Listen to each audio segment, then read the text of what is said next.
Сәлеметсіз бе? Кеш жарық баршаңызға. Қалдарыңыз қалай? Дауысым естіліп тұр ма сіздерге? Қалдарыңыз қалай? Камшат, Калима ханым, Ержанова, Таня Сұлтанғалиева, мен сіздерден кешірім сұраймын. Үйге қазір жеттім. Бір кездесуде болғанмын. Сол үшін мен сіздерге эфирге кішкене кешігіп қосылдым. Маржан ханым, қалыңыз қалай?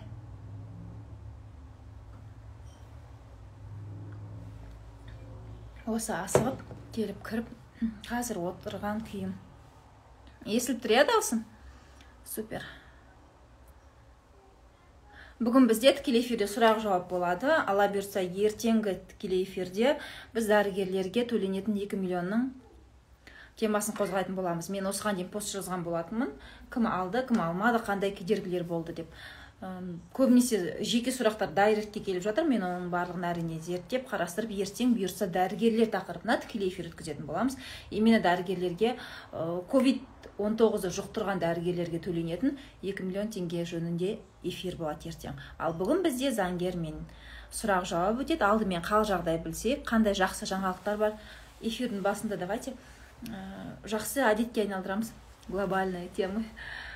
Жақсы әдетке айналдырайықшы. Менің парақшамда эфирдің басында жақсы жаңалықтар жазып отырыңыздар. Әйтпесе қазір енді сіздердің сұрақтарды бастағанда мен тіпті туыстарым, таныстарым айтады, сен аудиторияң барлығы закредитованный ма, барлығы проблемасын айтады. Сен эфиріңді көрсек, барлығы проблема туралы айтады. Давайте кішкене қуанышты, позитивный әңгіме айтамыз. Кімде қандай жақсы жаңалық? Айтқолова жақсы, аман есен, шүкір. Қазір как раз бүгін кеште көңіл-күй күшті болды. Сол күшті көңіл-күймен мен эфирім бар екен ұмытып кеттім, шынымды айтсам. Мен менеджерім есіме салып, қазір жүгіріп келдік үйге. Өздеріңіздің қал жағдайларыңыз қалай? Кімде қандай жақсы жаңалық? Мынан дауыс істемей тұр екен ғой.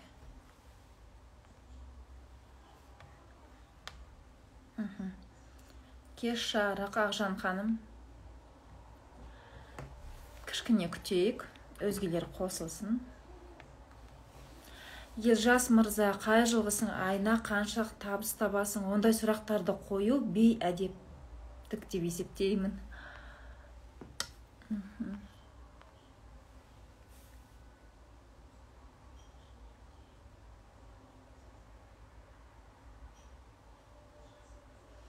Сені жай ғана тыңдап, проблемамды... Қалай? Сені жай ғана тыңдап, көп проблемам шешіп алдым, зайымнан ақша алдым деп испанның келген шалқымын. Бүгін хат келді, нотариус абат мене. Аллаға сансыз шүкір, қуаныштымын.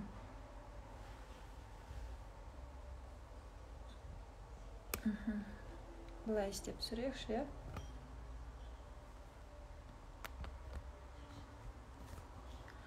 Білесіздер мен Гүлмира Қарасаймен нәтиже парақшасында неліктен отзывтарды жариялаймын. Әрине біз конфиденциалдық, яғни құпия мәліметті өшіреміз, оның парақшасын, суретін өшіріп жариялаймыз. Бұл отзывтар өзгелерге, дәл осылай өзінің құқын қорғай алмай жүрген адамдарға отзывтар күшті мотивация береді. Олар ойлайды көбінесе міндетті түрде адвокат, заңгер болу керек, немесе бір жерде бір көкең, ағаң, әпкең отыру керек, сонда ғана сен проблемаң шешіледі деп. На самом деле біздің сабаққа қатысушылар, жалпы менің оқырмандарым керемет нәтижеге жетіп жатыр, хотя олар мүлдем заңгер емес, еш жерде бір көкем, әкесі отырған жоқ. Осы сіздердің жеткен жетістіктеріңіз өзгелерге мотивация болсын деген ниетпен мен Гүлмира Қарасай нәтиже парақшасына күнделікті отзывтарды салып отырамын. Менде кредит жоқ, просто сені тыңдаған тыңдарман ұнайды. О, супер, күшті жаңалық. Әдем болып отырсыз, рахмет. Елжас мырза, сіз мына эфирде кішкене артық әңгіме жазып отырсыз. Урок культураны үйретсеңізші.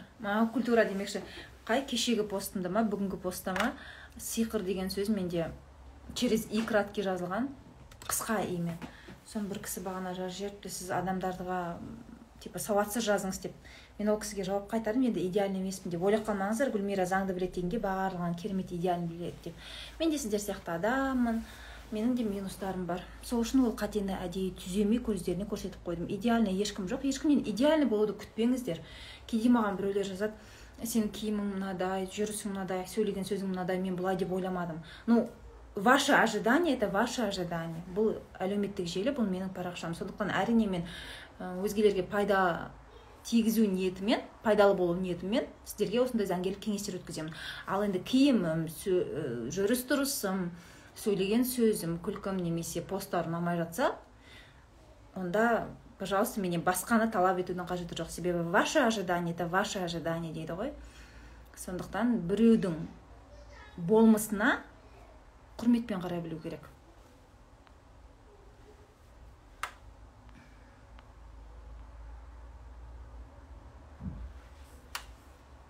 Мен көйлегімнен сіздердің мына жерде жазуларыңыз дұрыс көрінбейді екен, не? Дочерняя организация Каспий банка деген болады ма? Болуы мүмкін, бірақ ол, смотри, дочерняя организация немен айналысады. Обычно банковский сферада жұмыс істейтін мекеме болса, болуы мүмкін ол. Банковский сферада тоже.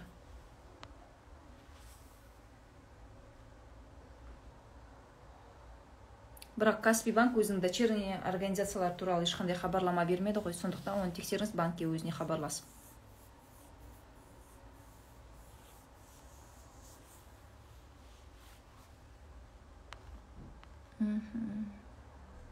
Сіздің таза қазақша сөйлейтініңіз қатты ұнайды. Кешіріңіз, Гималай Гүлжан, мен таза қазақша сөйлемеймін ғой. Ну, ұнаса сіздерге қуаныштымын. Жақсы жаңалықтар күтіп едім енді.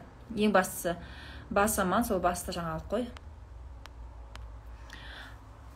Шындығында мен сабақта да сонымен қатар тікелей эфирлерде кейде орыс тіліндегі сөздерді қолданамын. Сіздерге түсінікті болу үшін. Сіздер қарапайым өмірде қолданатын сөздерді мен де қолданамын. 100% таза, 100% әдеби тілмен, 100% сауатты түсіндіремін деп айта алмаймын. Маған ең бастысы, мен қазақ тілі әдебиетінің пәнінің мұғалімі емеспін ғой, сол үшін кейде орыс тілін, кейде просто қарапайым өмірде қолданатын сөздерді қолданып сіздерге түсіндірсем болды. Менің мақсатым қазақ халқының құқықтық қаржылық сауатын ашу, қазақ әдебиетін тереңдетіп үйрету емес.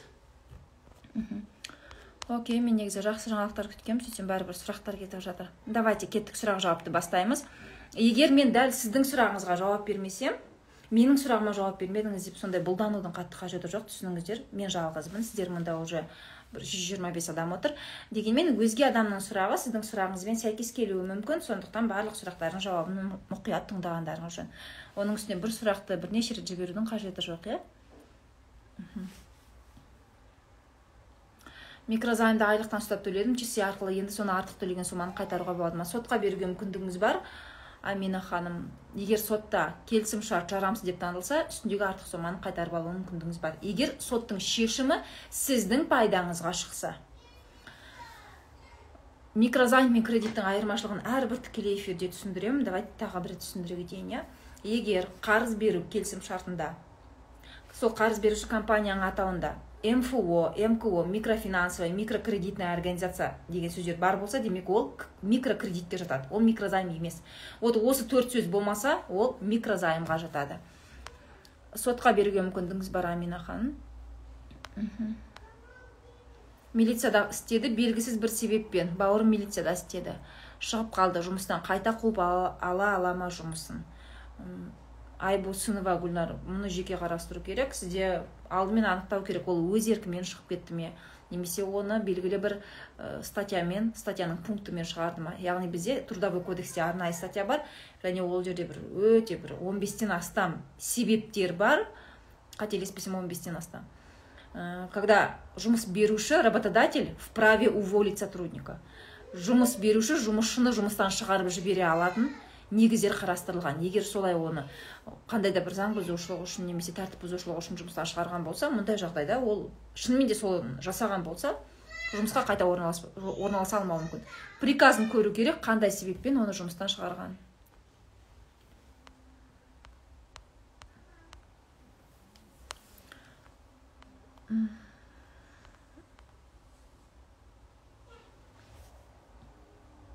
вообще Айгүл, сізді наурыз айынан бері көремін, өте керемет жансыз, супер, қуаныштымын.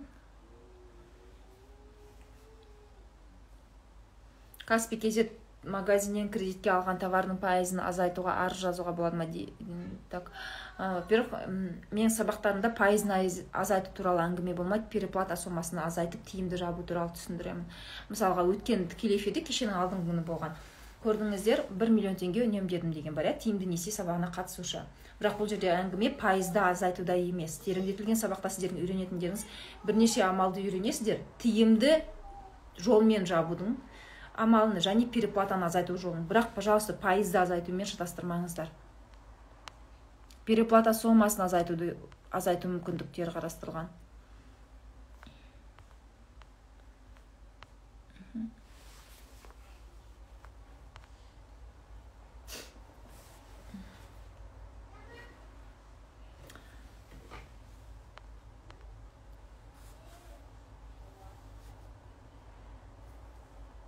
Айзерлі ханым, қалыңыз қалай?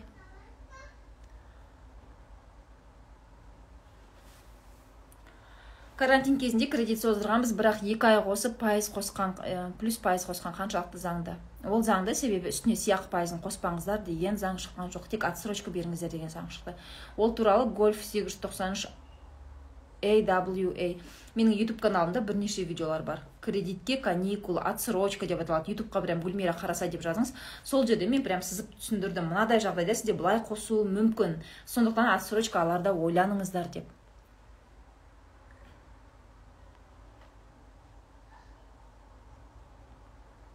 Ажырасу жайлы болсын дейді. Ажырасу жайлы эфир болмайды менде. Жекелеген сұрағыңыз болса жауап беру мүмкін, бірақ именно ажырасу деген тақырыппен тікелей эфир өткізу ойымда жоқ. Достар, сұрақты қойғанда, әсіресе менің парақшама жаңадан қосылған достар, оқырмандарым, сіздерге айтарым, сұрақты қойғанда, мына банк туралы айтшы, мынау туралы айтшы демей, нақты сұраңыздар. Нақты қандай сұрақ, соны нақты жазыңыз, сонда менен нақты жауап аласыздар. Ұмытпаңыздар, айтады ғой, правильно заданный вопрос 50% ответа дейді. Мысалға сіздер Каспий банк туралы айтыңызшы дегенде, мен түсінбеймін, Каспий банктың адресын айтайын ба, рассрочкасын айтайын ба, Каспий KZ туралы айтайын ба, перевод айтайын ба, немесе Каспий Pay туралы айтайын ба. Сондықтан сұрақты нақты қоямын, айтпесем онда просто мынау туралы айтыңызшы, мынау туралы айтыңызшы деген бар. Қолымнан дос карточка жайлы айтыңызшы. Нақты қандай мәлімет білгіңіз келеді дос карточкасы туралы? Ол кәдімгі кредитный карта. Төлем жасайсыз, дер кезінде жауап отыру керек. Ал егер нақты сұрақ болса, онда сол кезде жауап беру, жауапты нақтырақ болады. Коллекторский агентство туралы не айтасыз? Коллекторский агентство ұлттық банктың арнайы лицензиясымен жұмыс істейтін мекеме болып табылады. Тенго KZ зайым алған едім, бір себептермен төлей алмай қалдым, сотқа арыз жазсам болады. Егер келісім шартта МФО, МКО, микрофинансовая, микрокредитная организация деген сөздер жоқ болса, жазуға мүмкіндігіңіз бар.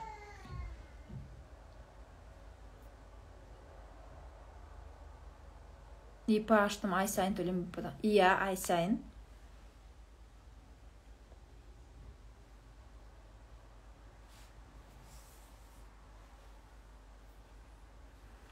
Сегіз жыл бұрын алған төленбей қойған кредитті қайтадан график жасатып төлеймін десем, проценттерін алып тастайды ма? Алып тастауға міндетті емес, именно сыйақының пайызын, пеняны алып тастауы мүмкін, пеняның пайызын. Бізде, достар, Тұрсынбектің айтқанда тек қана сүттің пайызын білеміз дейміз ғой, ненің процентін екен жазыңыздар. Просто процентін алып тастайды ма деп сұрайсыз. А кредитте сыйақы пайызы бар, комиссияның пайызы бар, сонымен қатар пеняның пайызы бар дегендейсіз. Мына жағдайда пеняның процентін алуы мүмкін, сыйақының пайызын вряд ли енді.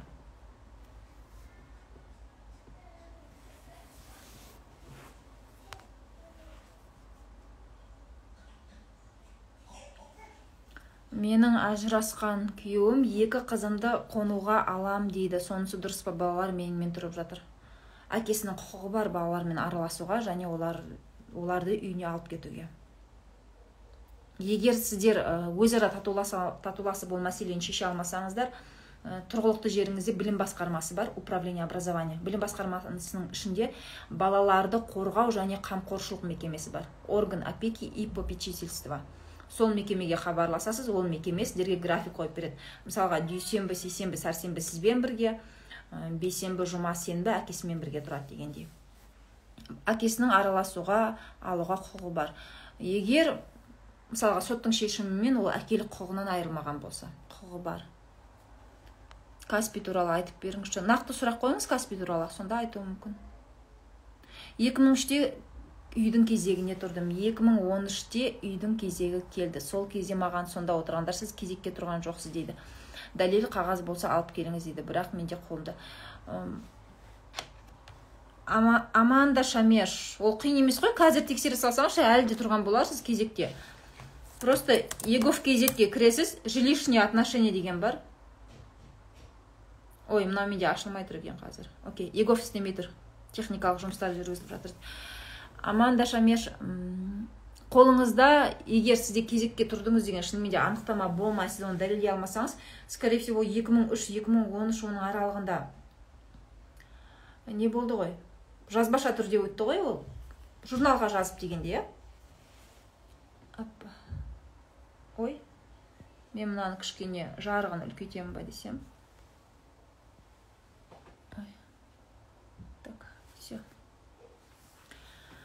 Дәл қазір, енді ол кезде дәлелдей алмасаңыз, 2013 уже 7 жыл өтіп кетті. Скорее всего, ол жерде жазбаша болған шығар очередь. Дәл қазір не істейсіз, Еговқа кіресіз, жилищные отношения бөлімінде проверка очереди на жилье деген графа бар, тұрғын үй қатынастар дегеннің ішінде. Сол бойынша тексеріңіз, кезекте тұрсыз ба, жоқ па. Ол жерде бірден шығады электронный очередь. Кезекте тұрмаған болсаңыз, егер сол списоктан шықпасаңыз, Еговтағы, онда қайта тұру керек кезекке.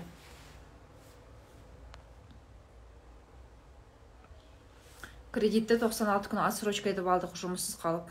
96 күн, обычно ай, 3 ай ма, сізде, скорее всего, 3 ай болса керек, отсрочканы айға қатысты береді ғой. Түсіндім, жұмыссыз қалып, отсрочка алдыңыз, бірақ ескеріңіз, кредит бойынша отсрочка беріңіздер деген указ шықты президенттен, білесіздер, наурыз айында. Бірақ ол указда оның үстіне сыйақы пайызын қоспаңыздар, үстемақы, переплата қоспаңыздар деген сөз болған жоқ. Тек отсрочка беріңіздер деді. Окей, банктер сіздерге отсрочка беріп жатыр, бірақ үстіне переплата қосылып жатыр. Және бұл заңды. Себебі заңда қоспаңыздар деп шығарған жоқ қой. Президенттің указында переплата, сыйақы, вознаграждение сомасын қоспаңыздар деген жоқ. Сол үшін отсрочка алғанда абай болыңыздар. Мүмкіндік болса, қазір енді карантин ғой. В принципе, егер жаңада 2 қолға бір жұмыс табылады қазір карантин кезінде де, оның үстіне онлайн жұмыстар да көп.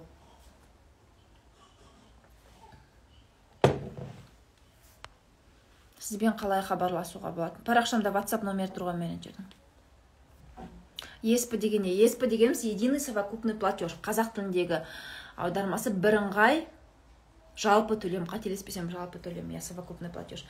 Мысалға, сіздер белгілі бір кәсіппен айналыссаңыздар, ИП тіркейсіздер. Ол жерде подоходный налог, ОСМС, өзге де кәдімгідей пенсионка барлығын төлейсіздер. Ал енді кейбір кәсіппен айналысқанда ИП төлеу міндетті емес. Қандай жағдайда? Сіздің кәсібіңізден алатын пайдаңыз, 1 жылдық пайдаңыз, 12 минимальный заработный платадан артық болмаса, онда сіз ИП тіркеуге міндетті емессіз. Мысалы ретінде сіз үйде киім тігумен айналысасыз. Сіздің 1 жылдық табысыңыз 12 ең төменгі айлықтан, жалақыдан көп емес.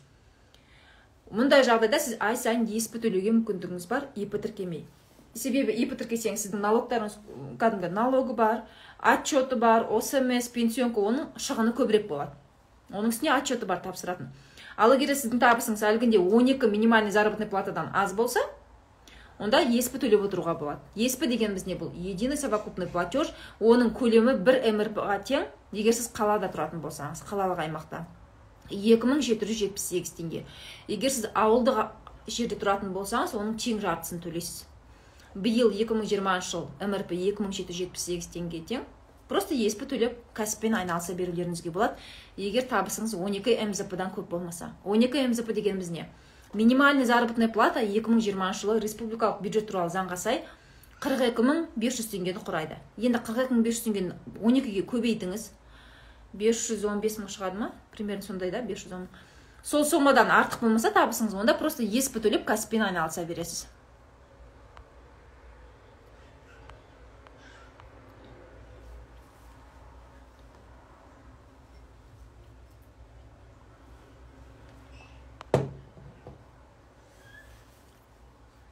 Home кредит пенсиядағы ақшаны алады ма? Иә, алады. Тек қана home кредит емес, кез келген банк егер несиені дер кезінде төлей алмаса адам, оның табысы, жалақысы жоқ болса, онда пенсиядан 50%-ын ұстауға құқылы. Кредит төлей алмай отырмыз, АТФ қанша қосылады? Пенясы сіздің келісім шартта көрсетілген максимум 0,15% просроченный суммадан. Әр күнге пеня қосылады. Заң бойынша бұл пеняның көлемі сіздің просроченный суммадан, мысалға сіз ай сайын осы қазан айында 50 мың теңге төлеуіңіз керек еді, 50 мың теңге төлемедіңіз. Оған қанша қосылады? Максимум 0,15%-дан. Неге мен максимум деп айтып отырмын? Бұл заңда көрсетілген пайыз. Ал енді АТФ банктың сізбен жасаған келісім шартында қандай пайыз пеня көрсетілгені маған белгісіз. Мысалға, Сбербанктың кейбір шарттарында 0,13% пеня қосылады бір күнге. Каспий банкте максимальный 0,15% қосылады. Оны қалай есептейміз? Просроченный сумма, яғни дер кезінде төленбеген сумма. Мысалға 50 мың теңге. 50 мың теңгені 0,15-ке көбейтесіз, сол сумма сізге әрбір күнге қосылып жатыр.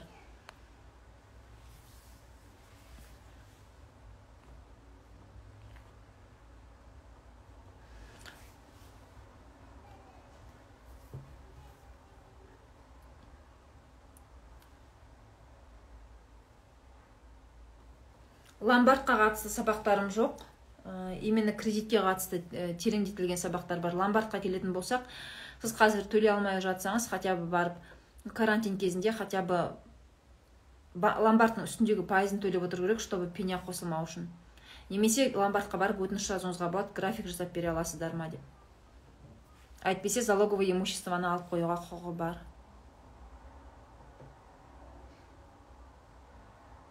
Жұмыс істемесе әр айда медстраховка төлеп тұру керек па? Достар, медстраховкаға қатысты, помните, мен эфир өткіздім, күшті, пайдалы эфир болды, өте қызықты, көпшілікте кәдімгі ризашылық пікірлерін жазды осы эфирден соң. Доктор Сапабекова деген парақша бар, сол парақшаға тіркеліңіздер. ОСМС бойынша, медстраховка бойынша бүкіл ақпаратты ол кісі жақсы түсіндіреді, себебі Алматы қаласы бойынша ОСМС-тің спикері. Ал енді мына сұраққа келетін болсақ, жұмыс істемейтіндер, сіздер не өздеріңізге ОСМС төлейсіздер, кәдімгі медстраховка, немесе ЕГОВта жұмыссыз ретінде тіркелесіз. Жұмыссыз ретінде тіркелсеңіз, сізге мемлекет төлейді. Тіркелмесеңіз, онда өзіңіз төлеп емделесіз. Мүлдем сіз тіркелмедіңіз, немесе төлемедіңіз. Мұндай жағдайда, ауырып қалған жағдайда платный емделесіз. Егер ОСМС-те спискіда болмасаңыз. Каспий бір ай төлемесе 2 ай қосылып кетеді ме? 2 ай қосылып кетпейді, пеня қосылады үстіне. Жаңа айттым ғой, 0,15% пеня қосылады деп.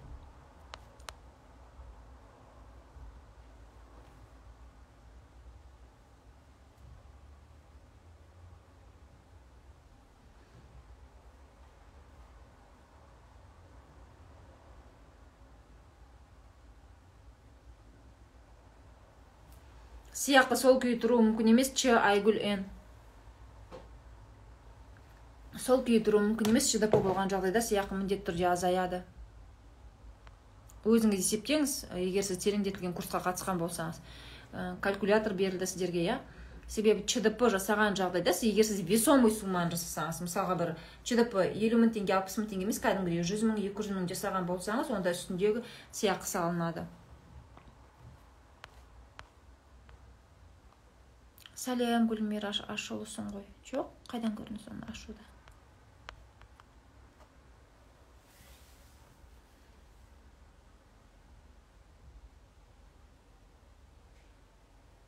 Нұрхата, менің сабақтарымды өзгелерге таратуға авторлық құқы жоқ.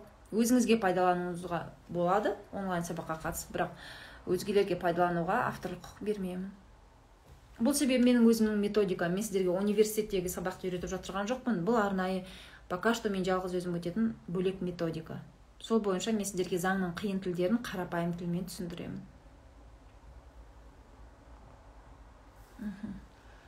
Жоқ, дифграфик барлығында бар, достар. Қағаз жоқ, сол кезде оригиналын өткізіп жіберіппін. Енді не істесем болады? Кезекке фамилиямыз ұқсас адамдар тұрыппыз. Ол адамның құжаты бар, менікі жоқ, 2003-те өткізгем. Енді не істесем болады? Жоғарыда мен сізге жауап бердім ғой, Амандаш Шамеш. ЕГОВқа кіресіз, жилищные отношения бөлімінде проверка очереди на жилье деп тексересіз. Сол жерде тізімде бар болсаңыз бар, жоқ болсаңыз қайта тапсырасыз.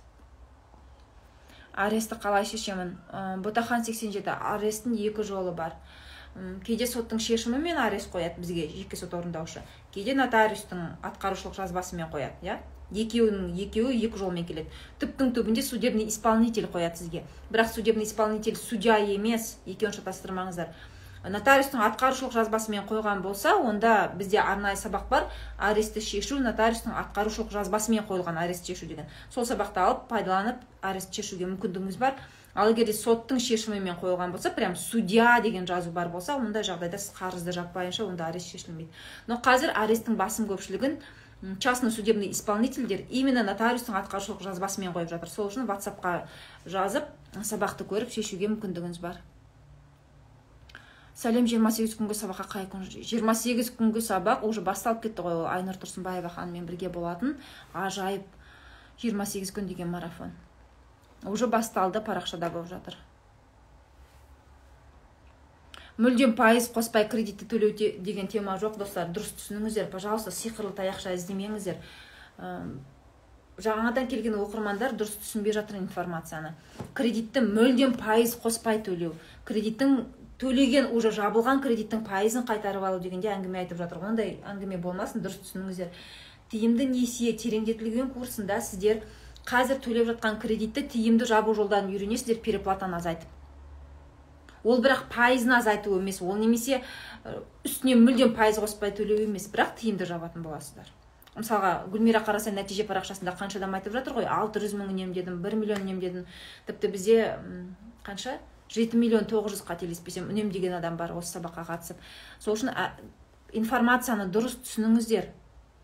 Переплата сомасын азайту мүмкіндігі бар. Егер сабақта берілген амалдарды қолдансаңыздар, бірақ пайызды мүлдем алып тастау деген әңгіме жоқ. Депозит аштыру үшін қай банк тиімді? Қай банкте эффективная ставка жоғары болса, сол тиімді. Депозиттің пайызына келгенде назар аударыңыздар. Номинальный ставка бар, эффективный бар. Бұл нені білдіреді? Мысалға, сіз депозитке ақшаны, крупный ақшаны салып, оны тиіспесеңіз, алмасаңыз, онда үстіне кәдімгідей жоғары пайыз қосылады. Мысалға, бізде қазір на рынке 11,5, тіпті 14,5 пайызға дейін депозитке ақша қосылып жатыр. Мысалға, примерно жәтінде есептеуге тоқталмай қойын, 14,5 ол жақсы пайыз. Бірақ ол жерде крупный сумманы салып, мысалға, сіз оны жарты жылға, немесе 1 жылға, немесе 2 жылға салатын болсаңыз. Ал егерде сіз 1 салып 1 алатын болсаңыз, оның пайызы где-то 8,3% болуы мүмкін. Соңғы рет мен анализ жасағанда, қалай еді, қызыл М-фоның аты, әлде банк, Кассановада 14,5% болған депозит.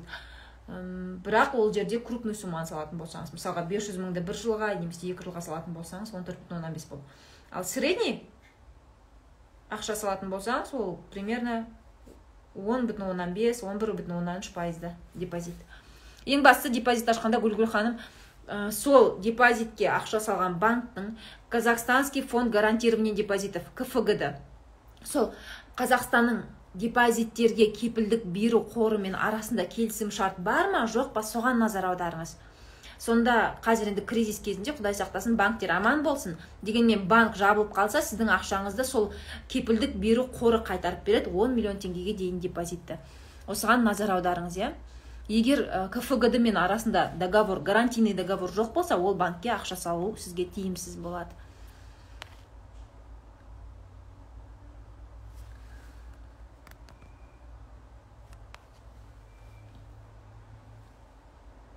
Алимент өндіре алмай жүрмін, 1 жыл болды, бірақ ол мемлекеттік жұмыс жасамайды. Жұмыс жасаса да, жұмыс жасамаса да, мемлекеттік болсын, немесе частный организацияда. Немесе тіпті частный организацияда, бірақ ешқандай еңбек шартынсыз жұмыс істесе де, кез келген адамнан алимент өндіруге болады. Сіз просто до конца оған заң бойынша өзіңіздің құқығыңызды қорғап, әрекет жасамағансыз, Сабира ханым.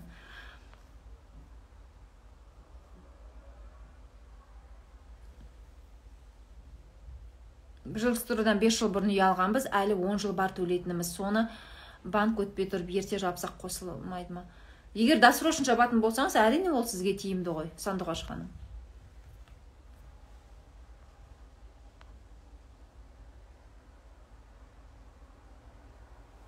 В смысле, ұзақ сроғы қанша? 1 жыл болмай сатқанға шыққан налогтың ұзақ сроғы қанша? Срогын түсінбедім, қандай срогы? Төлем срогы ма? Сіз оны сразу төлеуіңіз. Хотя нет. Надо оны, мен оны салық кодексіне қараған соң ғана сізге нақты айта аламын. 10%, наверное, қателеспесем 1 жылдың ішінде төлеу керек сияқты. Бірақ налоговый кодексте анық қарау керек, сол үшін Гүлеке ханым өтірік айтпай қойын. Қателеспесем 1 жыл, но ол нақты мәлімет емес, оны статьядан көру керек. Сізге WhatsApp-та сұрақ қойса болады ма? WhatsApp-та менің көмекшім отырады. Негізі WhatsApp ақылы сабақтарға тіркелу үшін, жеке консультация алу үшін, жалпы сабақтарға қатысты сұрақтарға арналған.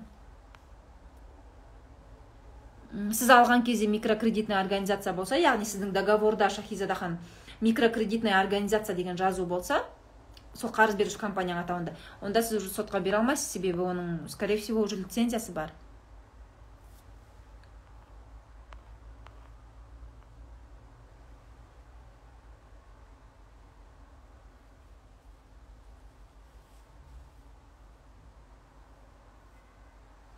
Жолдасының шамалы кредиті қалып қойған, бірақ 50-60 мыңдай security деген коллекторскийға өтіп кетіпті. Оны енді міндетті түрде төлеуіміз керек пе? Егер сіздер до конца төлемеген болсаңыздар, иә, төлеуге міндеттісіздер коллекторскийға өтсе. Получается, бұрын ол халық банкте болды, кейін жолдасыңыз оны дер кезінде төлемеді, securityға өтті, 50-60 мың. В принципе, ол үлкен сума емес. Барып, қарыздың нақты қанша теңге екені туралы справка шығарып, сол бойынша төлеңіз.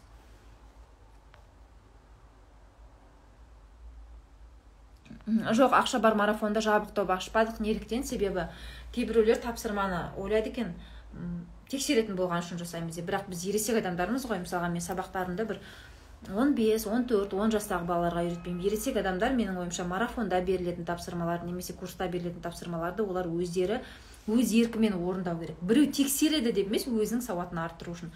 Сол үшін біз ешқандай топ жасамадық. Ақша бар марафонда сабақтар платформада өтіп жатыр. Досрочно жапсаңыз, основной долгты төлеуге мүмкіндігіңіз бар, Тұрсын ханым. Егер досрочно барлық сумманы бірден төлейтін болсаңыз. Мен білейін деп едім, QNet компаниясы Қазақстанға байдасы бар ма? Ол халықты алдап жүрген жоқ па? Ол қандай компания? Осы жайлы ақпарат білгім келіп тұр. Насколько нақты екенін білмедім информацияны, бірақ өткенде ғана QNetке қатысты қылмыстық іс финансовый пирамида деп қозғалды деп естігенмін. Бірақ енді органы расследования ол информацияны нақты өздерінің сайтында айтқан жоқ, бірақ осы әлеуметтік желіде әңгіме кетті, QNetке қатысты қылмыстық іс қозғалып жатыр деп. Достар, QNet сетевой компания ретінде шықты, бірақ назар аударыңыздар, сетевой компаниялардың астында жасырынып кейбіреулер финансовый пирамида болып жатады. Қателеспесем, QNetке кірген соң шығу өте қиын. Неліктен? Себебі кіру арзан емес. Мысалға, сетевой компания Арифлеймге немесе Avonға кірсеңіз, көп болса бір 15 мың теңгемен кіруіңіз мүмкін, там тіркелдіңіз, товар алдыңыз дегенде. Ал QNetте кәдімгідей үлкен сомамен кіреді екен, естуімше кірген адамдардың. Және ол жерде сағаттарды аласың, сатасың, бірақ ол сағаттарды сатуда қазір қиын. Сондықтан шығу қиын дейді. Дәл өзім QNetті жеке зерттемедім, бірақ оған қатысты қылмыстық іс қозғалды деп естігенмін. Осы тақырыпқа қатысты, финансовый пирамидаларға қатысты, сетевой маркетингке жасырынып шығатын финансовый пирамида бар ғой, әлгі Jewelry деген компаниялар шықты, неге байланысты? Зергерлік бұйымдар сататын. Осыған қатысты мен жақында ғана бір сабақ түсірдім, бұйыртса YouTube каналға жақын арада шығады, сол кезде мен сіздерге хабарлаймын. Именно финансовый пирамидаларға қатысты.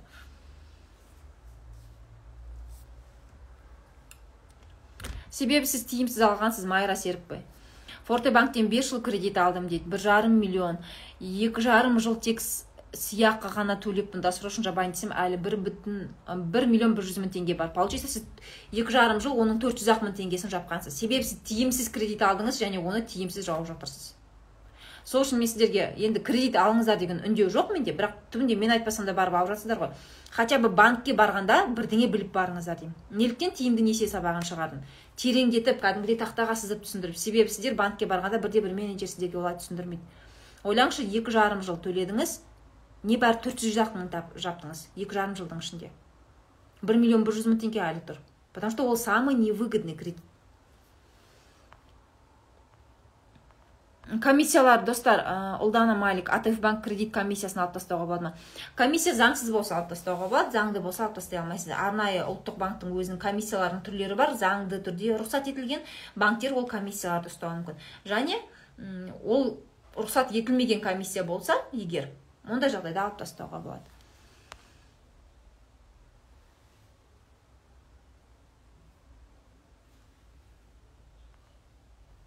Егер ісіңіз арбитражный сотта қаралу керек десе, оған бөлек тапсыру керек. Мемлекеттік сот ол арбитражный сотқа жібермейді.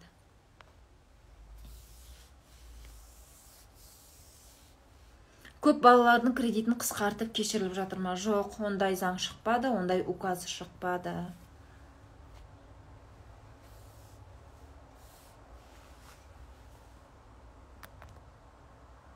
Салтанат 37-31. Давайте менің парақшамда өзгелерге ақпарат беріп, немесе консультация бермесе, өз парақшаңызды жасауыңызға болады. Шыққаныңыз жөн. Неліктен мен парақшамда жарнамалар жасауға рұқсат бермеймін? Себебі көбінесе осындай финансовый пирамида, немесе сондай онлайн игралар келіп, менің парақшамда әсіресе осындай тікелей эфирлерде жарнама жасайды. Кейбір оқырмандарым оларға алданып, маған сіздің парақшаңыздан көрдім осы кісіне деген хаттар жазған болатын. Сол үшін мен парақшамда жарнама жасауға, өзгелерге кеңес беруге рұқсат бермеймін. Инстаграм үлкен, өз парақшасында әркім ашып кеңес беруіне болады. Саламатсыз ба, пенсионныйды жилстройға үйге ипотекаға аударып, үй алуға болады ма? Өтініш жауап беріңізші. Сыбанберлиева, Ақнұр 88-88. Пенсионный счеттағы ақшаны пенсия жасына жетпей, алдын ала алуға рұқсат берілсін деген тапсырма берді. Бірақ бұл 2021 жылдың қаңтарынан бастап іске асырылады. Қазір пока қарастырылып жатыр. Қандай жағдайда неге жұмсау үшін пенсионный счеттан кімге неше жаста қанша пайызын алуға рұқсат беріледі. Әрине, президент тапсырма берген кезде бұл ақпарат құралдарында кәдімгідей жарысып жаза бастады. Бірақ нақты заң қабылданған жоқ әлі. 30 жастағыларға мынанша пайыз берілсін, немесе пенсионныйында осынша ақшасы барлардың мынанша пайыз ақшасы оларға берілсін қазір деген мәлімет именно заң күйінде шыққан жоқ. Оның үстіне тағы да әлі қаралып жатыр. Ол берілетін пенсионный ақшасынан тағы да 10% подоходный налог ұстасақ екен деп жатыр. Пока қарастырылып жатыр. Пенсионныйдағы ақшаны жилстройға, баспана алуға, кредит жабуға береді ме, бермейді ме әлі белгісіз. Бұйыртса осы жылдың желтоқсан айында белгілі болатын шығар. Себебі президент 2021 жылдың қаңтарынан бастап осы іске қосылу керек деген болатын. Нақты өтініш жазасыз. Калима Ережепова. Каспий банкте кредитім бар, числосын ауыстыруға болады ма? Ауыстыруға мүмкіндік бар. Егер мысалға сіз жалақыны әр айдың 5-інде алатын болсаңыз, бірақ сіздің кредитіңіз әр айдың 25-інде төленетін болса, демек үстінде кәдімгідей 10 күн разница болып тұр. 10 күнге сізге пеня қосылады, кредитный история бұзылады. Демек сіз онда өтініш жазасыз. Мен әр айдың 25-і төлеймін, бірақ маған тиімсіз. Негізі мен жалақыны келесі айдың 5-інде аламын. Сол үшін мен кредитный историям бұзылмау үшін, кредитті дер кезінде төлемеу үшін қайта график жасап беруді сұраймын, кредиттің төлем күнін 5-не ауыстыруды сұраймын деп. Жазбаша өтініш жазасыз, жазбаша сізге жауап береді. Неге көзіңіз көгеріп тұр дейді? Білмеймін. Просто освещение слабый шығар. Вроде көгеріп тұрған жоқ.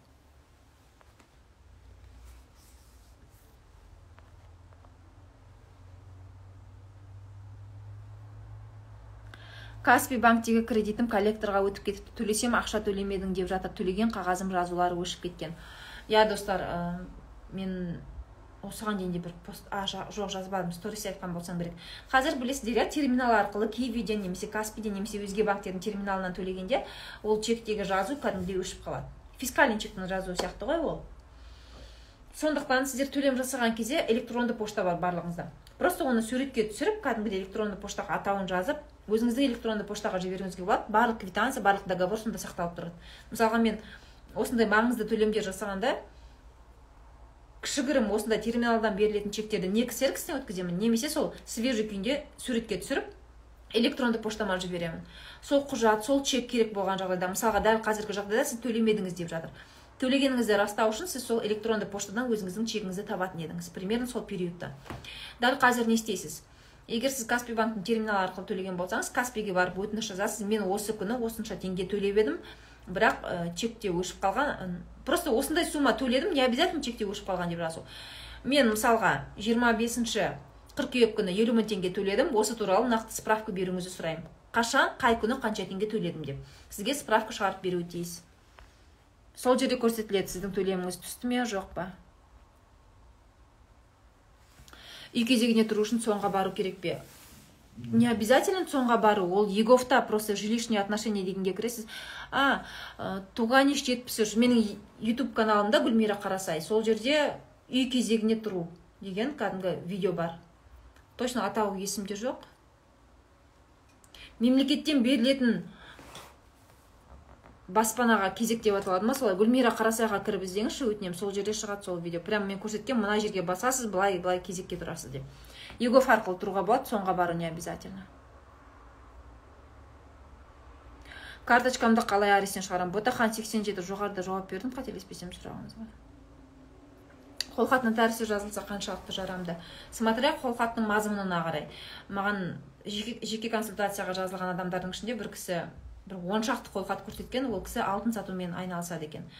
Бір примерно 10 шақты адамға алтынды қарызға берген, бірақ ана қолхаттың мазмұнын оқыған кезде настолько сауатсыз жазылған. Ол жерде тіпті қарызға алдым деп көрсетілмеген. Мысалға, Асан Үсеннен 250 мыңға алтын сатып алдым деген, и все.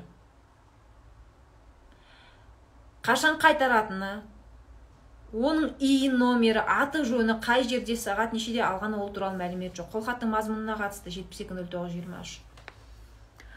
Егер мүлдем қайтармай жатса, сот арқылы өндіруіңізге болады, қарыз алған болса. Бірақ ол жерде сол қолхаттың оценка доказательства деген статья бар ғой 72 ГПК-да. Қолхаттың оценкасын, ол сіздің қолхатыңыз қаншалықты жарамды, қаншалықты жарамсыз, оның оценкасын судья береді.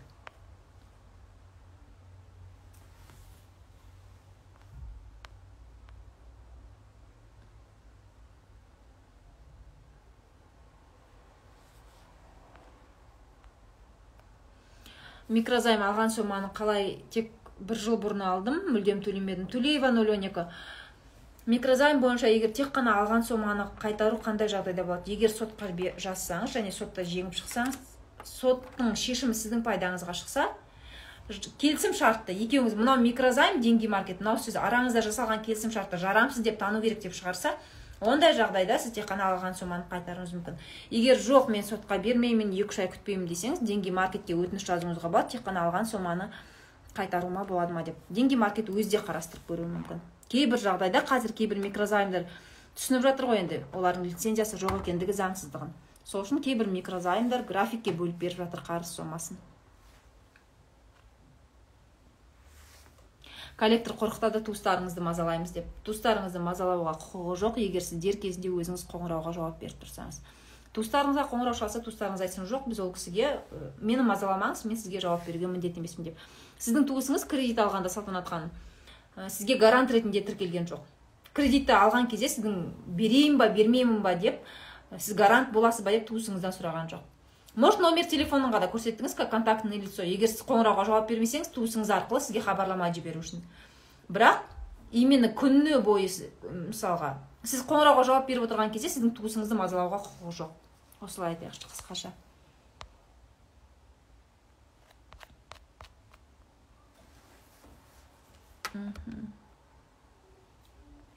Досрочно жапсаңыз болады, Тұрсын 9909. Основной долгты төлеп қана жабасыз, кредитті тек егер досрочно жапсаңыз.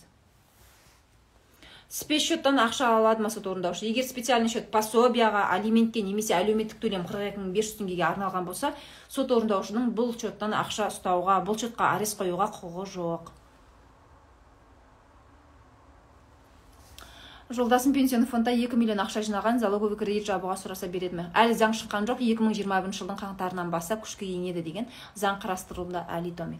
Заң қалай шығады, давайте мен сол кезде сіздерге пенсионный счетты ақшаны қанша теңге алуға болады, не үшін алуға болады, қалай қолдануға болады, сол туралы заң нақты шыққан кезде ғана жауап беремін. Қазіргі алып қашпа, заңды былай қарастырып жатыр деп сіздердің миларыңызды қатырып қайтеміз. Заң қарастырылып жатыр әлі, бірақ нақты шыққан жоқ.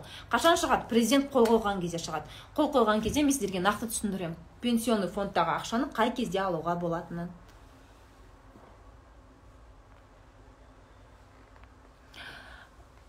Алтынай Бека, микрозаймда судебный жібергенде несие комитетіне кетті деді. Ол қалай неше күн қаралуы мүмкін? Максимум 15 күн қаралуы мүмкін. Кез келген өтініш.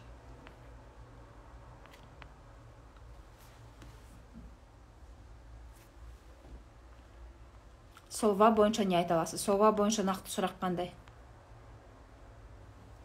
Солва ол договорға қараңыз. Договорда сол банктың атауында МФО, МКО, микрофинансовый, микрокредитный организация деген сөз болса, значит сол банктың уже лицензиясы бар кезінде алғансыз сіз. Ондай жағдайда сіз оны сотқа бере алмайсыз. Сол сөздерге назар аударыңыздаршы, мына микрофинансовый, микрокредитный деген сөздерге. МФО, МКО. Бұл сөздер тек қана лицензиясы бар компания ғана қолданылады. Егер сізде қарыз алушы компанияның атауында осы сөздер бар болса, онда сіз оны сотқа бере алмайсыз. Оның келісім шартын жарамсыз деп тану үшін.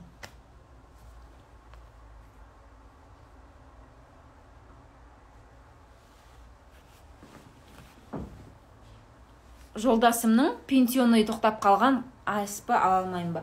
АСП-ға пенсионныйдың тоқтауы әсер етеді, бірақ пенсионный тоқтаса АСП ала алмайды деген заң жоқ.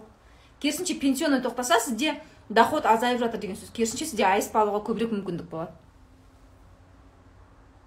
Ғажайып 28 күн марафонда сізді асыға күтіп жүрмін. Алла бұйыртса сіздерге өте пайдалы сабақ болады деген үміттемін.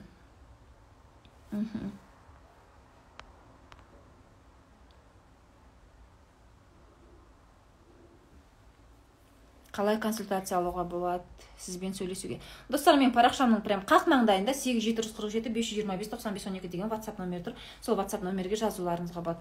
Қоңырау шалмаймыз, себебі түн, күндізде қоңырау шалмаймыз, тек WhatsApp-қа жасаңыз, менеджерім жауап береді.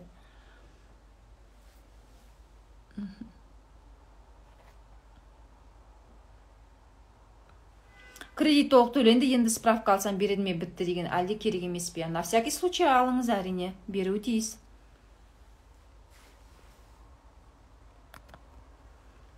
Сертификат жөнінде сол парақшада хабарлама беріледі, сіздерде әлі болып жатыр ғой. Сәлеметсіз бе, үйге арест қойылған, бірақ қарыз төленген дейді.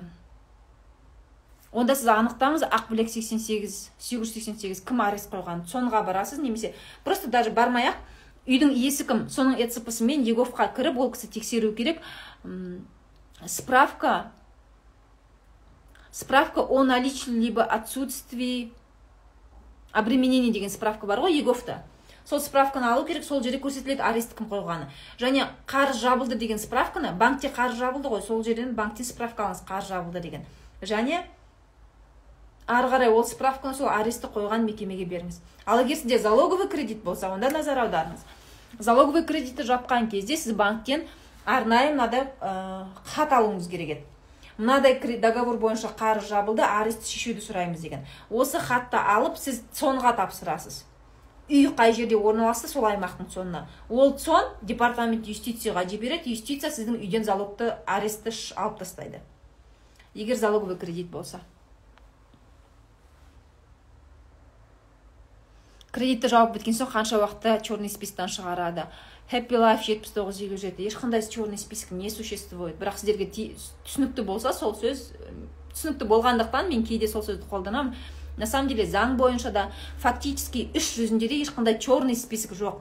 Назар аударыңыздар, черный список как будто бір құдай сақтасын сондай бір жаман адамдардың тізімін жазып қоятын список сияқты. Ондай список жоқ.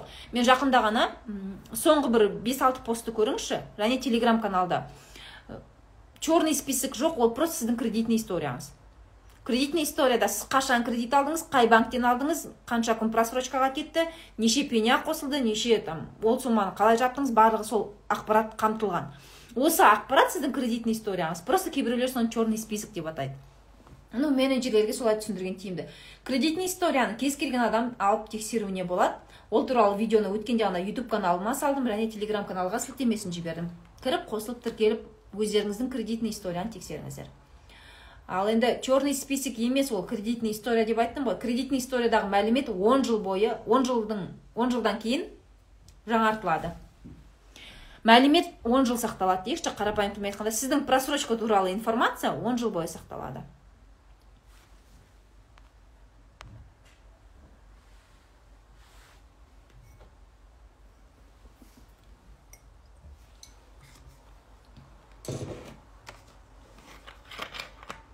Кассанова жабылып қалды қазір дейді.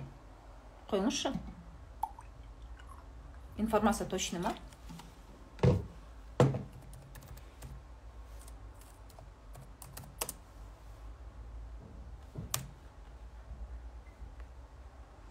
Просто Кассановада. Мына менде ашпай тұр ма?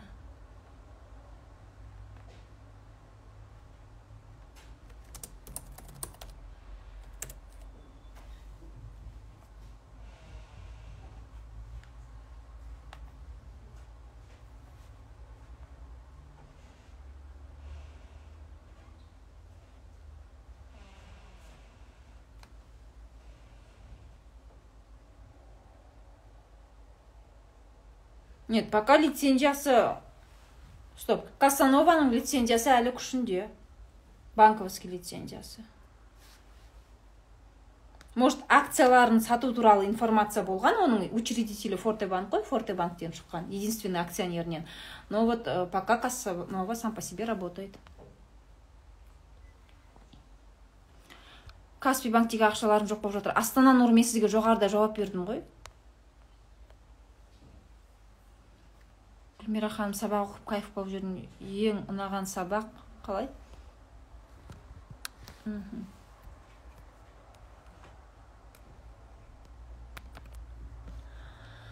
Сабақ оқып кайф болып жүрмін. Ең ұнаған сабақ микрозайм мен алимент дейді, потому что ең тиімді сабақтар ол. Білесіздер, мен микрозайм курсын бірнеше рет түсіргем. Бастапқыда түсірдім, одан кейін кемінде бір 5-6 рет түсірдім. Кәдімгі бүкіл курста. Неліктен? Себебі әр курста мен сіздерге қарапайым тілде түсіндіруге тырыстым. Алимент тоже самый. Алимент деген тереңдетілген курс. Ол жерде вообще прям шайнап беріп, жұтуға ғана қалады ғой. Әрбір курсты сіздерге нақты түсінікті болу үшін бірнеше рет түсіремін, және бірнеше рет соны қарапайым тілмен, оның курста 15 минут көлемінде сіздерге не айтам, әр сабағы 15-20 минуттан ғой, не айтам, оның барлығын жазып, жаттап солай шығам сіздерге қарапайым тілде түсіндіру үшін.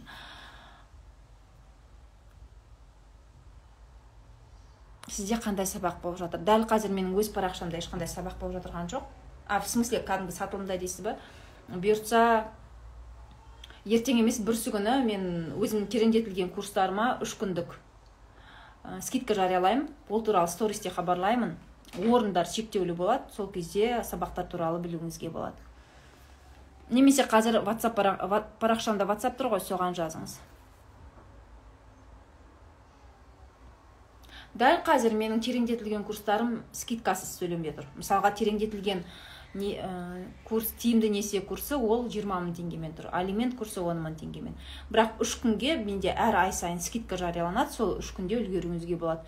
Ертең немесе бүрсі күні бұйыртса скидка жариялаймыз ба деп отырмыз. Legal Finance деген коллекторский компания бар ма? Просто Google-ға жазасыз Legal Finance деп. Ол жерде бейіні шығып, кәдімгідей сол тіркелген адресі, сайты шықса, сол жерге қоңырау шалып сұрайсыз. Тіркелген болса, значит тіркелген. Достар, WhatsApp номер бар, парақшамның жоғарысында тұр. Мен сізді жақсы көрем, Айсада ханым. Супер. Вы меня прямо обрадовали. Сонша сұрақтың ішінде мен сізді жақсы көрем деген сөз ерекше естіледі.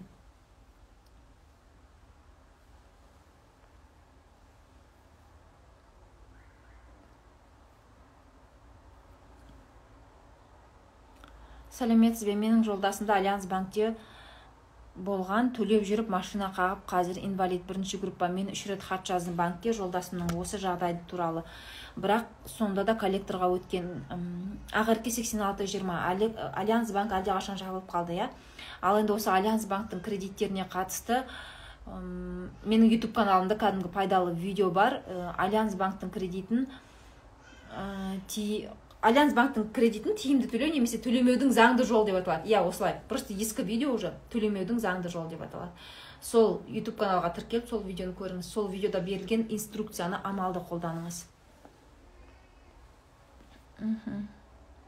Сізден сұрайын дегем, алимент жайлы 3 балам бар. Күйеуіммен ажырасқан 5 жыл болды. Алимент төлемейді. 3 миллион қарыз, ол кісі қалай өндірсек болады. Алимент деген тереңдетілген курс бар. Бұйырса жақында скидка жарияланады. Сол курсқа тіркеліп, сол курста берілетін әрбір өтінішті шағымдарды алып, үйреніп тіркелу, өндіріп алуыңызға болады. Ақжыныс! Ақжыныс! Акони! Не болды?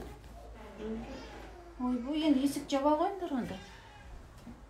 Біз неге қонақтар келген, баласшылар жатыр.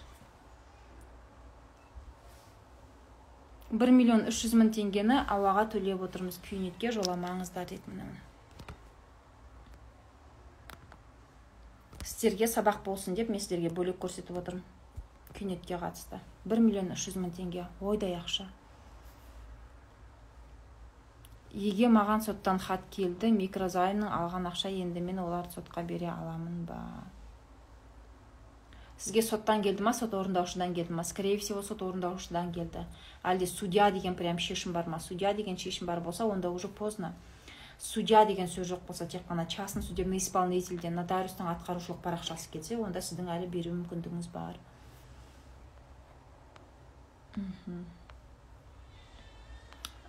Алимент бір балаға. Алимент бір балаға жалақысының табысының 4/1 бөлігі төленеді. Мысалға, ол 200 мың айлық алатын болса, соның 4/1 бөлігі бір балаға 50 мың төленеді.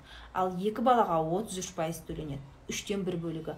Ал 3 немесе одан көп балаға оның тең жартысы 50% төленеді. Мысалға, ол 200 мың жалақы қалса, демек 3 баласы бар болса, оған оның тең жартысы 100 мың теңге төленеді. Менен бір кісі қарыз алды 300 мың теңге қолхатпен, енді сұрасам, ақшамды күні есептесем, сізбен за моральный физический ущерб. Қалай? Қолхатпен енді сұрасам, ақшамды бір күні есептесем, сізбен за моральный и физический ущерб. Марина Төремұратова, сұрағыңызды түсінбедім. Егер сізде қолхат бар болса, просто сот арқылы өндіруіңізге болады.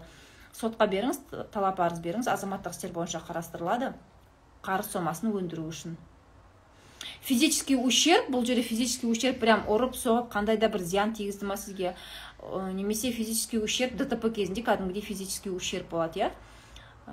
Кәдімгі денсаулығына зиян келуі мүмкін. Сондай жағдайда, немесе материальный ущерб, сіздің қандай да бір мүлкіңізді бүлдірген жағдайда, ол физический материальный ущерб. Ал моральный ущерб, ол біреуді кәдімгідей азаптау, қинау, достар. Азаптау дегенде ол қылмыстық кодекске кетеді.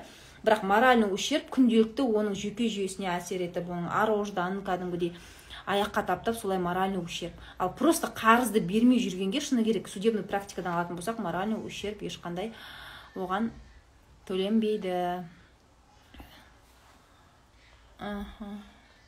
Менде де, біздің племянник жылап жатыр. Қарыз бергені үшін деп 23 мың комиссия ұстап қалу дұрыс па? Кредит бойынша ма? Комиссияның нақты атауы қандай? Мысалға, бізде комиссияның заңды кәдімгідей атаулары бар деп айттым ғой. За организацию займа деген, за обналичивание деген комиссиялар бар. Егер сондай комиссия болса, онда ол заңды. Кішкентай баланы жуындырып жатыр, соған жылап жатыр. Қатты назар аудармаңыздар. Тиімді және тиімсіз дегенді қалай түсінуге болады? Тереңдетілген курсқа қатысқанда түсінетін боласыз. Тиімді кредит қандай болады, тиімсіз кредит қандай болады. Осында 250-ден астам адам отыр. Сеніммен айта аламын, сіздердің примерно 90%-нан жоғарыда сіздер тиімсіз кредит алып жүрсіздер. Просрочкаға шыққандар, ол сіздерде зарплата аз болғандықтан, жұмыс тоқтап қалғандықтан емес, сіздердің просрочка шығып жатқан себебі. Түптің түбінде, егер кәдімгідей мына түбіне дейін зерттейтін болсақ, сіздердің алған кредиттеріңіз қымбат. Сондықтан сіздер просрочкаға шығып жатсыздар. Мен алмадым деп айта алмаймын, алдым, менде де болды кредит дегенмен, неліктен қазір досрочно жабамыз? Себебі алған кезде кәдімгідей тиімдісін алуға мүмкіндік бар.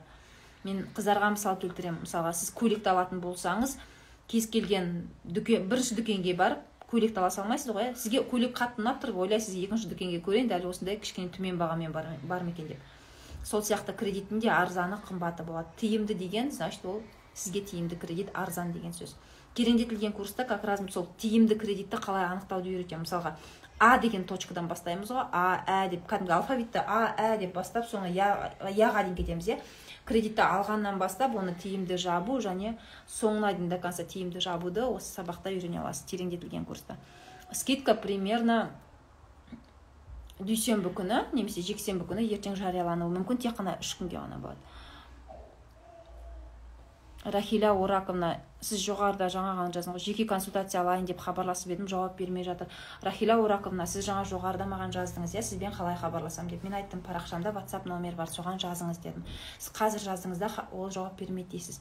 Менің менеджерім күндіз жұмыс істейді, ол робот емес. Сіз қазір түнгі 11:30-да жазып отырсыз, ол сізге қалай 11:30-да жауап береді? Мүмкін менеджер ұйықтап жатқан болар.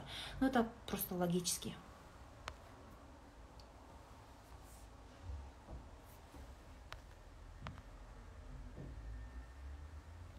Босанғаннан кейінгі бала ақшасы қалай есептеледі? 1 жасқа дейінгі пособиені айтасыз ба? Ол туралы менің ескі посттарымда кәдімгідей формуламен келтіргем, декреттің сомасы деп, сол төмендегі парақшаның төмендегі посттарды оқып, көріп есептеуіңізге болады.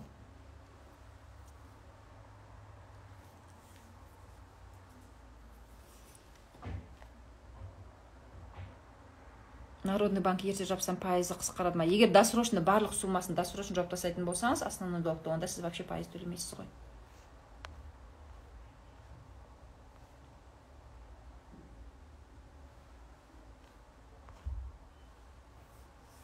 ЕСП қазіргі уақытта қанша? 2651 немесе 2778. 2778 теңге ЕСП. Сәуір айынан бастап. Жеңгем қайтыс болған, сізге дайректке жазғам, арқасында 1,5 миллион кредит қалды. Страховка рак ауруымен ауырып қайтыс болғандарға кредитін төлемейміз депті. Соған қандай шаралар бар?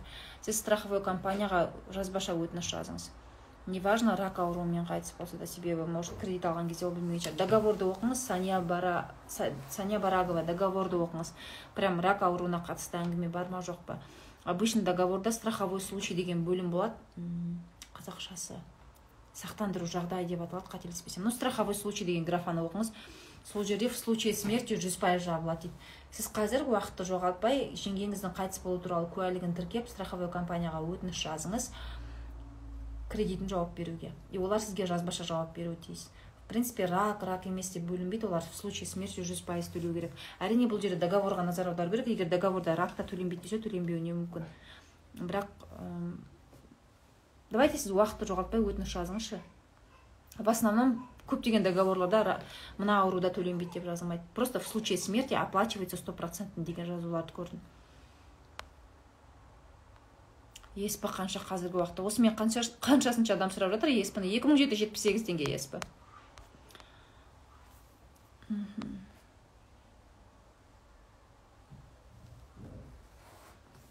Екінші топ инвалидный счетқа ақша қояды ма? Специальный счет пособияға арналған болса, арест қоя алмайды. Жеке консультацияңыз қанша? Жеке консультация бойынша менің парақшамның прям қақ маңдайында 8747 525 95 12 деген номер бар. Сол номерге жазуға болады. Бағасы 5000 теңге, 1 сағат бойы онлайн түрде өтеді. Сұрақты арнайы алдын ала жібересіз. Мен алдын ала ол сұраққа мына жерде дайындалам. Және 1 сағат бойы сізбен онлайн байланыста болып жауап беремін. Бағасы 5000 теңге. Алдын ала айта кетейін, кредит, микрозайм, алимент сұрақтары бойынша жеке консультация жүргізбеймін. Себебі ол сіздерге тиімсіз болады, сіздерге түсініксіз болады. 1 сағаттың ішінде бәрін қорытып үлгермейсіздер. Ал енді сабақтарға келетін болсақ, мысалға алимент сабағы ол 5-6 сабақтан тұрады. Ол кәдімгідей порциясымен берілетін сабақ. Тиімді несие сабағы тоже бір 10-11 сабақтан тұрады. Микрозайм тоже самое. Неліктен бұл жаңа айттым ғой, микрозайм, кредит, алимент бойынша жеке консультация жоқ деп. Себебі мен берген ақпаратты 1 сағаттың ішінде қорытып үлгере алмайсыздар. Дәл осы 3 сұраққа қатысты лучше скидканы күтіңіздер, бұйыртса ертең немесе бүрсі күні 3 күнге скидка жарияланады. Сол кезде скидкамен тіркелулеріңізге болады. Рахмет сізге, кәсібіңізге береке берсін. Ал енді достар, сіздерге де рахмет. Уже 1 сағат болып қалды. Мен қазір оны сақтауым керек, себебі кешен алдын болған сұрақ жауапта мен 1 сағаттан ұзақ отырғандықтан ол сақталмай қалды. Дәл қазір мен осы эфирді сақтауға тырысамын. Бұйыртса ертең кеште медицина қызметкерлеріне 2 миллион теңге оларға ковидпен ауырған жағдайда төленеді деді ғой. Қайтыс болғандарына енді олардың отбасыларына 10 миллион теңге төленеді деді. Қайтыс болатындар бөлек, бірақ қазіргі медицина қызметкерлері 2 миллион теңгесін алмай жүр, хотя олар жұмыс барысында ковидпен ауырды. Осыған қатысты ертең мен өзім заңгерлік консультация ретінде кәдімгі тегін сабақ өтем, осындай тікелей эфирде. Себебі дәл қазір 2-ші волна болса, ол ақшаға төленбей жатса, білмеймін, медицина қызметкерлері барлығы жұмыстан безіп кететін шығар. Идак бүгін ақпарат шықты, 3000 медицина қызметкері шетелге кетіп қалды деп. Себебі біздің елде медиктерді бағаламайды. Осыған қатысты эфир алла бұйырса ертең кеште болады. Аман сау болыңыздар. Бүгінгі эфир қалай өтті? Өздеріңізге пайдалы мәлімет алдыңыздар ма? Міндетті түрде мен қазір сақтап қойған кезде соның астына жазыңыздар, Бұл мен үшін өте маңызды. Егер осындай эфирлер сіздерге пайдалы болса, алла бұйыртса жиі өткізіп тұрамыз. Сондықтан эфир туралы пікірлеріңізді сақталған постқа жазыңыздар. Сау болыңыздар.